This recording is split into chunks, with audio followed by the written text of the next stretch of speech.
سنیں انسان کی عزت، اس کی عزت نفس، اس کی بات، اس کی غلطی، یہ سب اللہ کی امانتیں ہیں۔ اور جو بندہ کسی دوسرے بندے کے راز پر پردہ ڈالتا ہے، اللہ تعالیٰ قیامت کے دن اس کے عیبوں پر بھی پردہ ڈالتا ہے۔ رسول صلی اللہ علیہ وسلم نے فرمایا، جو بندہ اپنے مسلمان بھائی کے عیب پر پردہ ڈالتا ہے، اللہ تعالیٰ قیامت کے دن اس کے لاکھوں عیبوں پر پردہ ڈال دیتا ہے۔ اور دیکھیں، ہم سب انسان ہیں، کوئی کمزور ہے، کوئی جذبات میں آ کر غلطی کر دیتا ہے، کچھ غلط بول دیتا ہے، اور کوئی ٹوٹ کر اپنی بات آپ سے شیئر کر دیتا ہے۔ لیکن اصل امتحان یہ نہیں ہوتا کہ اس نے آپ سے کیا کہا، اصل امتحان تو یہ ہے کہ تم نے اس کے ساتھ کیا کیا، تم نے اس کی بات سنی، تم نے وہ اپنے تک رکھی، یا پھر تم نے معاشرے میں وہ بات جو ہے وہ پھیلا دی۔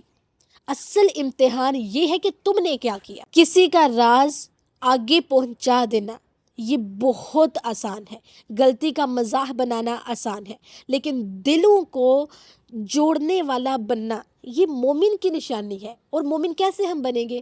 یہ ہم دوسروں کے ساتھ، دوسروں کے عیبوں، دوسروں نے اگر کسی نے کوئی بات شیئر کر دی ہے وہ دوسروں میں پھیلا کر، ہم مومن انسان ہیں کیونکہ ہم تو نماز پڑھتے ہیں۔ صرف نماز پڑھ لینا کافی نہیں، حقوق العباد کو برقرار رکھنا اٹس ویری امپورٹنٹ۔ قرآن کہتا ہے اللہ غفور ہے، ستار ہے، اور ستار اپنے بندوں کی پردہ پوشی کرتا ہے، اور اللہ چاہتا ہے کہ اس کا بندہ بھی ستار کی صفت اپنائے۔ ہم بھی، آپ بھی، ہم بھی اللہ کی طرح ستار کی صفت اپنائیں، لوگوں کی غلطیوں پر پردہ ڈالیں، انہیں چھپائیں۔ اگر کسی نے آپ کے ساتھ کوئی بات شیئر کی ہے نا، تو بس سنیں اور خاموش ہو جائیں، ناٹ ایکسپوز، یہ چھوڑ دیں۔ آپ نہیں جانتے آپ کے اس رویے سے اس کو کتنی تکلیف پہنچی ہوگی۔ یاد رکھو، جب تم کسی کی عزت بچاؤ گی نا تو تمہاری عزت محفوظ رہو گی۔ آج تم اپنی دوستوں میں بیٹھ کے اس کا راز جو ہے وہ سب کو بتاؤ گی نا، کل کو تمہاری باتیں بھی کسی نہ کسی گروپ میں ہو رہی ہوں گی۔